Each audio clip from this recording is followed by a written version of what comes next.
Assalamualaikum warahmatullahi wabarakatuh. Salam sejahtera bagi kita semua. Perkenalkan, nama saya Nima Rohmalia dengan NIM 235210079. Pada video kali ini saya akan menjelaskan mengenai harmonisasi ISO IEC 12207 dengan metode Scrum.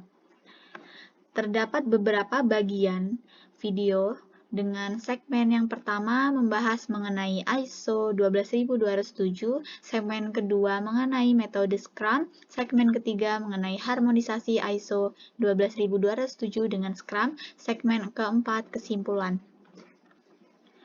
Kita masuk kepada segmen pertama, atau segmen ke-1 dengan definisi ISO IEC 12207 adalah standar internasional untuk siklus hidup perangkat lunak atau proses daur hidup perangkat lunak.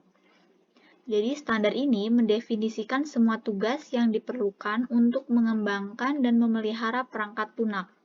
Jadi, setelah mendefinisikan, standar ini juga dapat mengendalikan dan meningkatkan proses siklus hidup perangkat lunak yang berisi proses, aktivitas, dan tugas-tugas yang harus diterapkan selama akuisisi produk perangkat lunak.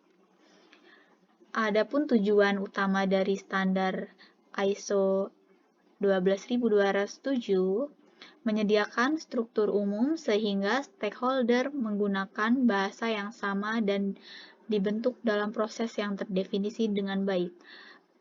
Adapun para stakeholder itu meliputi pembeli, pemasok, pengelola, manajer, operator, teknisi, dan developer. Prinsip dasar. Standar ini didasarkan pada dua prinsip, modularitas dan tanggung jawab. Modularitas berarti proses dengan genggaman minimum dan kohesi maksimum.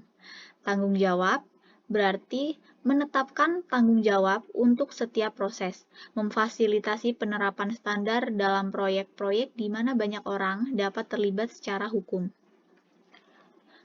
ISO IEC 12207 dapat digunakan oleh suatu organisasi. Dalam organisasi dapat membantu membangun lingkungan proses yang diinginkan. Proses-proses ini dapat didukung oleh metode infrastruktur, prosedur, teknik, peralatan, dan personel yang terlatih. Organisasi kemudian dapat menggunakan lingkungan untuk melakukan dan mengelola proyek dan sistem kemajuannya melalui tahapan siklus hidup mereka. Yang kedua, dalam suatu proyek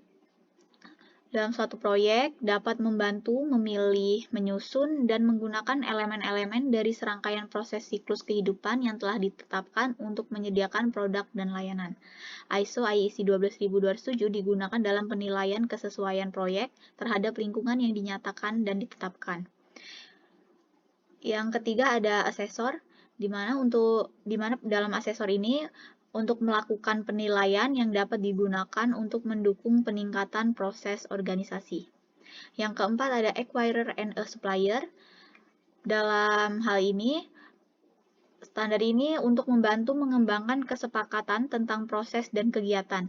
Nah, standar ini digunakan untuk panduan dalam mengembangkan perjanjian. Melalui perjanjian, proses dan kegiatan dalam ISO 12207 dinegosiasikan, disetujui, dan dilakukan. Sekian penjelasan pada video kali ini. Kita akan lanjutkan kepada video berikutnya di segmen kedua.